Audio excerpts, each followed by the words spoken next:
In today's video, I'm going to teach you how to send money with Sendwave to Kenya. Easy Transfer Guide, 2025. First, open the Sendwave app on your phone. If you haven't used it in a while, make sure it's updated so you see the latest features and security fixes. Log in and confirm your account is verified and a payment method is added so you don't run into delays later. Next, select Kenya as your destination. This tells the app to convert your funds into Kenyan shillings and shows you the payout options available there. Right away, you should see the live exchange rate and any estimated fees. Take a second to glance at those so you know exactly what your recipient will receive.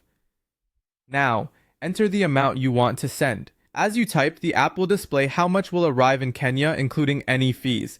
If you're budgeting, try adjusting the amount to compare the total cost. Keep in mind that Sendwave may have transfer limits based on your verification level and local regulations, so choose an amount that fits within those limits. Choose your payout method.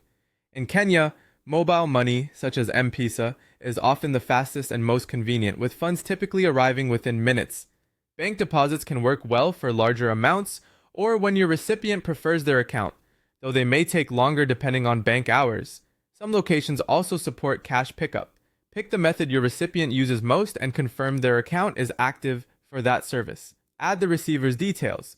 If you're sending to mobile money, enter the correct phone number and include the country code if required.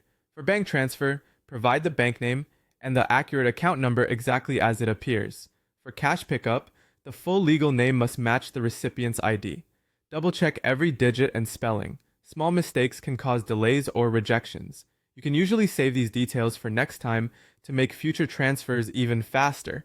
When everything looks good, send the money. Review the summary screen carefully.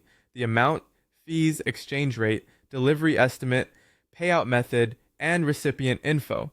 If it all checks out, confirm the transfer and complete any required authentication in the app. You'll see a confirmation once it's sent, and your recipient should get a notification from their provider when funds arrive. You can track the status in the app and access a receipt for your records. If something doesn't go through, verify your payment method has sufficient funds, reconfirm the recipient details, and ensure your account verification is complete. For help, use the in-app support. And as a security tip, never share one-time codes or personal info with anyone. That's it. Your money to Kenya the easy way.